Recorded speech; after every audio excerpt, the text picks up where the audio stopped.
So as we continue to worship together and we look together at what we're referring to as the Tender Commandments, I want to invite you to turn in your Bibles to the book of Deuteronomy. The book of Deuteronomy chapter 5.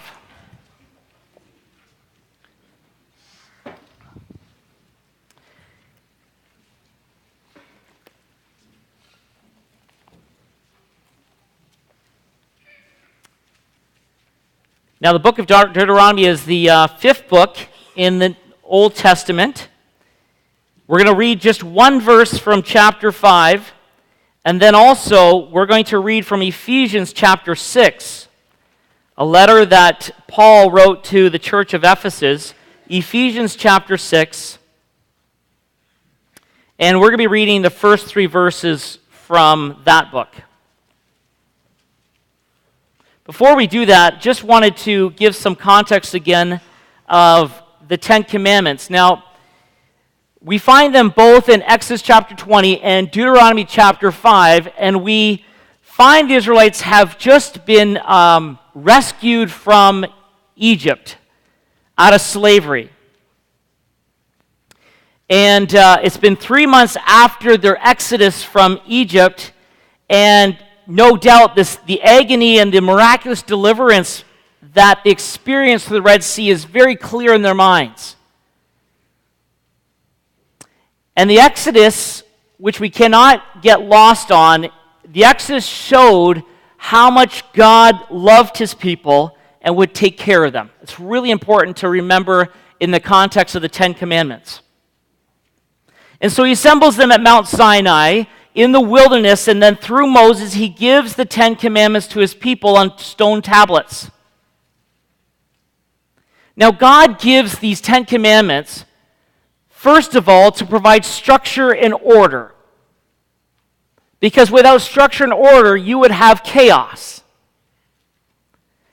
So these people are in the desert, and God carves these people out, and he begins to give them structure and order. How to live. And the Ten Commandments are very much a part of this. Also, when we're giving commandments, it's very much about God wanting his people to live a life of well-being, of a blessed life. Now, the Ten Commandments, of course, continue to play a crucial role for us in our world today. It teaches us today how to live, and God still wants to direct us to the fullest, most satisfying life, and the Ten Commandments are crucial to this. So where have we been so far in our series? So we have talked about the first four commandments, and we've put both the negative in the negative form, but also the positive form. No other gods, put God first. No idols, worship God only. Don't take the Lord's name in vain. Take care with his name. Now, this one is a positive command. It's basically a neutral command. Keep the Sabbath day holy, and every one of these commandments is God-directed. God begins with these commandments as being God-directed. And now we move into the fifth commandment, and the fifth commandment is considered the bridge commandment. It moves us from how we ought to live towards God and now moves us to fellow human beings, but the bridge happens here. Our life is directed to God. God oversees us. His authority is in our life. Now he directs us to our human relationships. It's parents who still provide the authority in our life. There's the bridge. So we're on the fifth commandment, and we're going to read those passages that I had mentioned to you earlier. Deuteronomy chapter 5, verse 16. Honor your father and your mother, as the Lord your God has commanded you, so that you may live long and that it may go well with you in the land the Lord your God is giving you. Now, if you flip over to Ephesians chapter 6, the first three verses, This is what Paul says. Children, obey your parents in the Lord, for this is right. Honor your father and mother, which is the first commandment with a promise, so that it may go well with you and that you may enjoy long life on the earth. This is the word of the Lord. Thanks be to God. So here's the commandment. Let's read this commandment together as we've already heard it once. Honor your father and mother as the Lord your God has commanded you, so that you may live long and that it may go well with you in the land of the Lord your God is giving you. So just at the outset, I want to say a few things about this commandment. It goes without saying that it is a commandment that comes from God. I know that's not it doesn't surprise you, but I think it needs to be stated. It is a commandment that comes from God. Secondly, it's a commandment with a promise. Paul says this is the first commandment with a promise, right? We're going to look at the promise that ties in with this commandment. It's also a commandment that has some incredible application to our home life, to our church life, and our workplace. It's a commandment that provides a stable foundation to all of society. And so it's the fifth of God's great commandments. Honor your father and mother. So what are the reasons we ought to know and follow? Can I just say one thing? We are all children. Who is a child here? You should see all the hands. Every one of us is a child. We all have parents. Whether they still are living or whether they have passed on, we still have parents. Some of us have known and respected our parents. Some of us have only known one of our parents. Some of us have only known adopted parents. Some children have grown up in adoptive care, or foster care, sorry. Some of us here have outlived our parents. Regardless, the fifth commandment applies to each one of us for the simplest of reasons: we are all children. Secondly, this commandment gives God gives this commandment a place of special honor. The Ten Commandments have always pretty well been divided into two groups or two tables. The first I had mentioned explains the duty toward God. The second table explains our duty towards one another. This commandment falls squarely between the two in that it reminds us that our parents have a unique role in our lives. There is no obedience or love to God without obedience and love toward parents. And might I say, if we remove this commandment, we undermine all the other 10. So we're going to unpack this commandment. It says, honor your father and your mother. That word honor is really important. The word honor in the biblical Hebrew means weight or significance. To honor our parents is to attach value to them, is to give them great significance. It's not taking our parents lightly or brushing them off, but instead regarding them with great seriousness and value. So the question is, what does honor look like in the Bible? Well, we can know what honor looks like in the Bible by looking at the passages of children who do not honor their parents. Proverbs 19, verse 26. He who does violence to his father and chases away his mother is a son who brings what? Shame and reproach. Proverbs 20:20. If one curses his father or his mother, who swears at them, who curses them, kind of rubs them in the mud with your words, his lamp will be put out not just in darkness, in utter darkness. Proverbs 30, verse 17. The eye that mocks a father and scorns to obey a mother will be picked out by the ravens of the valley and eaten by the vultures. Whoa, that's pretty intense. What we can see here is the person that dishonors a mom or a dad is the one who is violent, perhaps disregards, disrespects with words,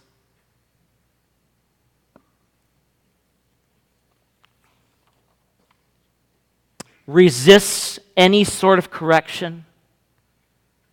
In the New Testament, we find that dishonoring parents basically amounts to not providing for their physical or monetary needs.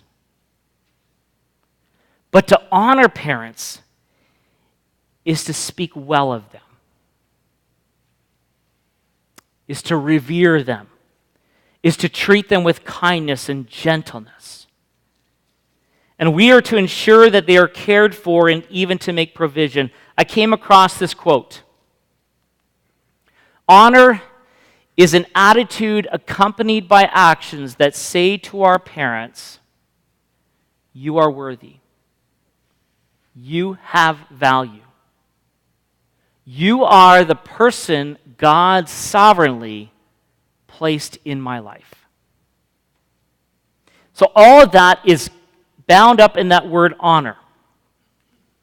Now, this question has perhaps come up to many people saying, do I honor my parents or do I obey them? What's the difference between obeying and honoring? Good question. I just want to say this for a moment.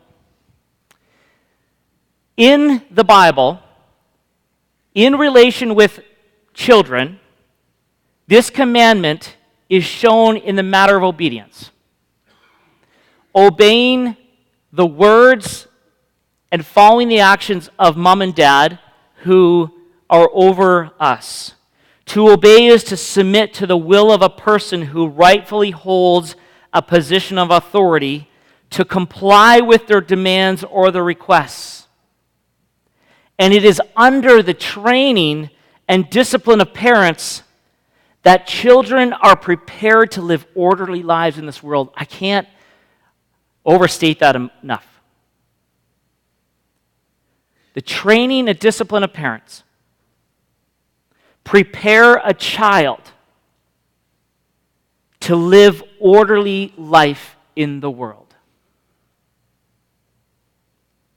And so obedience is the child's display of honor. But obedience is temporary. We know that. For as we become an adult in the New Testament, we see passages that it doesn't refer to an adult obeying mom and dad exactly what they say, but it switches to the language of respect and provision. For eventually we are no longer obligated to obey our parents, and even, can I say this, before then, even as children, there are times when a child ought not to obey their parent. When that request flies in the face of what God's will and God's desire is. And some of us have been placed in that very awkward position.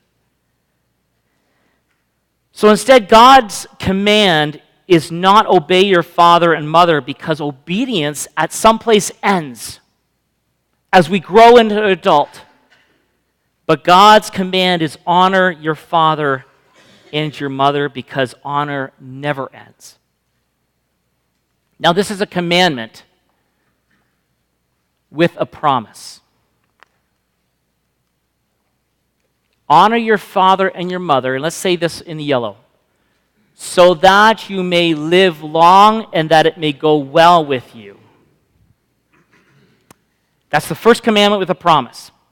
God attaches blessings to this commandment, and it takes shape in two ways: a long life, a good life, so that it may go well, or that you may live long and it may go well with you. It's important to know that the Ten Commandments were given by God to a particular people in a unique context. In that day, living long and living in the promised land were the ultimate proofs of divine blessing. They were signs of God's favor, that they were experiencing the promised good life. But on the other hand, a short life, or when they found themselves in exile, were the ultimate proofs of God's disfavor, the result of breaking their covenant obligations. Now, we need to understand, as did the Israelites, that these promises are not guarantees.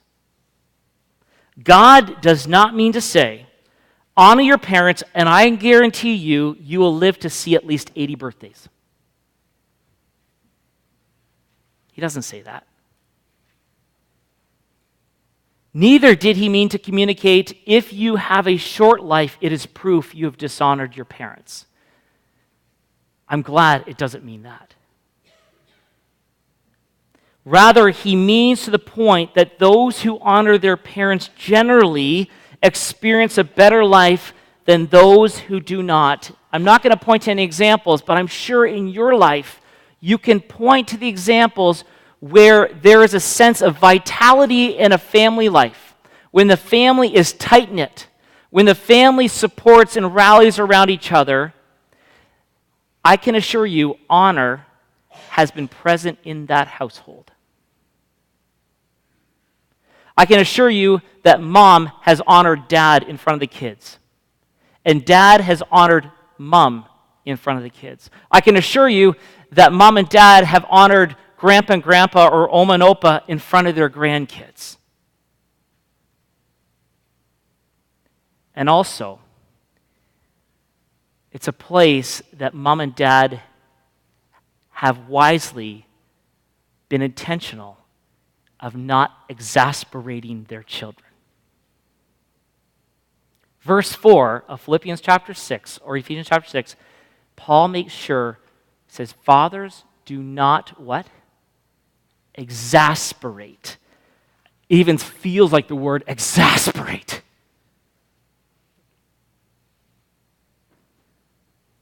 And there's times where I feel like I have exasperated my kids.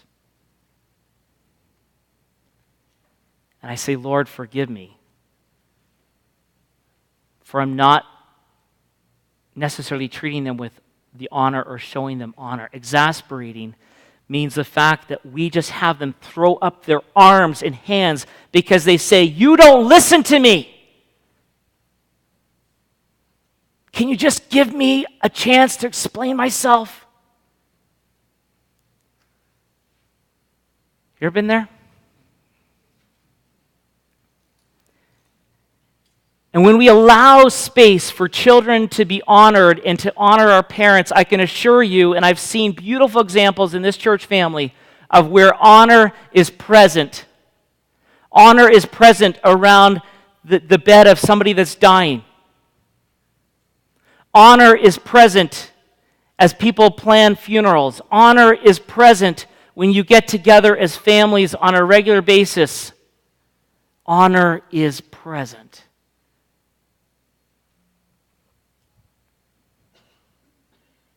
And if we live in God's ways, we receive God's favor. Honor God by honoring your parents. So how can we honor our parents? What does honor look like? Can I just give you 4 suggestions? Though certainly we could come up with many more. But may I warn you in advance that in every case there will be temptations to say, yes, but you do not know my parents. You don't know who they are and what they did to me. You absolutely have no idea. And I don't want to gloss over the point that there are some very fractured relationships between mom and dad and kids. That's reality. And I don't want to just slide over the fact that there's pain there. And there's going to be exceptions, but I understand, But please understand that in some cases, showing honor may be difficult or very, very nearly impossible, but there are ways we can do it. The first one, perhaps the most important way we can honor our parents, is to forgive them. I remember driving. My dad worked at Beaver Lumber, and I would work with him on Saturdays. And I was getting later in my teenage years, and I was still working with him. We drove from Waterdown to Georgetown. That was a bit of a drive with your dad at 18. And on the way back, I remember having conversations with him, and I would berate him sometimes of thinking that he was giving us the short end of the stick. He pulled over. I still remember where it was. It was one of these Volvos that looked like a bumblebee. My dad had some weird cars. And we pulled over to the side, and he said, "Duane, I want to say something to you. Your mother and I have done the best with what we were given.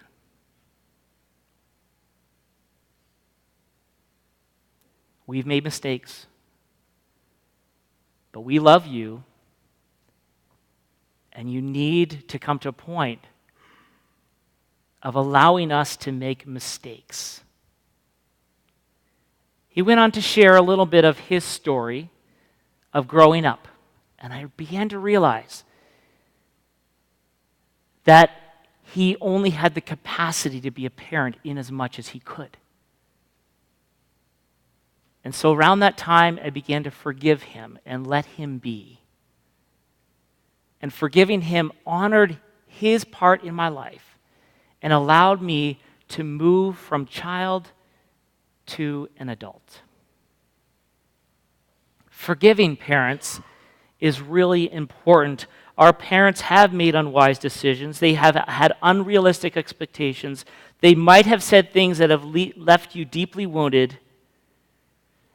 And for that reason, some children enter adulthood controlled by anger and bitterness, unable to move past their parents' mistakes or their parents' sins, unable to make adult decisions for themselves. But when we honor our parents by extending grace and forgiveness to them, we serve and imitate a forgiving Savior.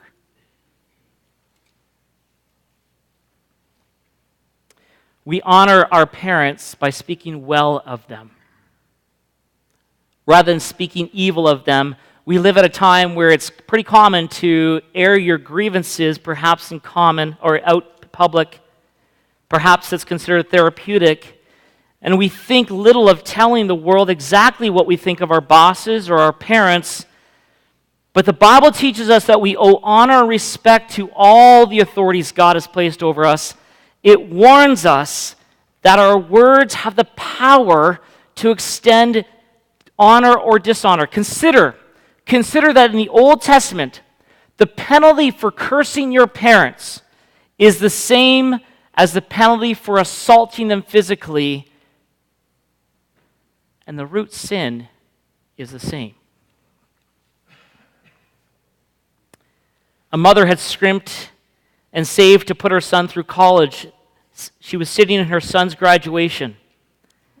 She watched as he walked across the platform and received his degree with honors. As he walked down the aisle, instead of turning into the design row, he kept walking down to where his mother sat. The young man threw his arms around her neck, kissed her on the cheek, and as he placed his diploma in her hands, he said, "Here you go, Mom, you earned it." That's honor. We honor our parents by seeking their wisdom. We honor our parents when we seek their wisdom through life's twists and turns. And the Bible constantly associates youth with foolishness or folly, and those that are aged with wisdom.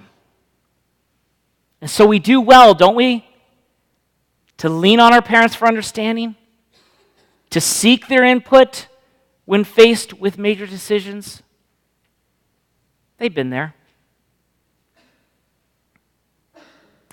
Finally, we honor them by supporting them.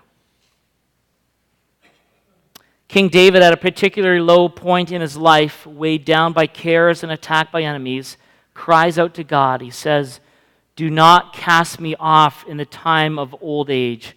Forsake me not when my strength is spent." You know what David feared? David feared the combination of growing older and isolation, of being old and alone. And so do our elderly parents. We honor our parents by giving them the assurance that we will not forsake them in their old age. Being a pastor for 13 years, I've been in different old age homes. And if you've been in an old age home or nursing home, you have seen the utter sadness of some moms and dads who likely never see their children. What an honor it is to keep that relationship with your parents, though not easy. We honor our parents by giving them the assurance that we will not forsake them in their old age. Just as they cared for us, we will care for them. So those are some ways we can honor our parents. It says, "Till we meet again, Mom." Somehow it's providential that I get to speak on moms and dads. That's my mom.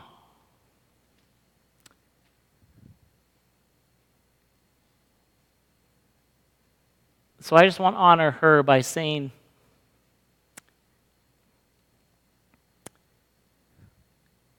that God gave to me a beautiful mom who is faithful and resilient and funny,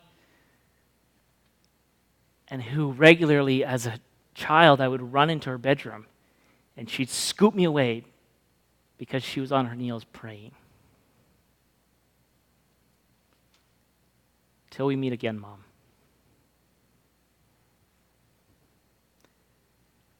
To God be the glory. Amen.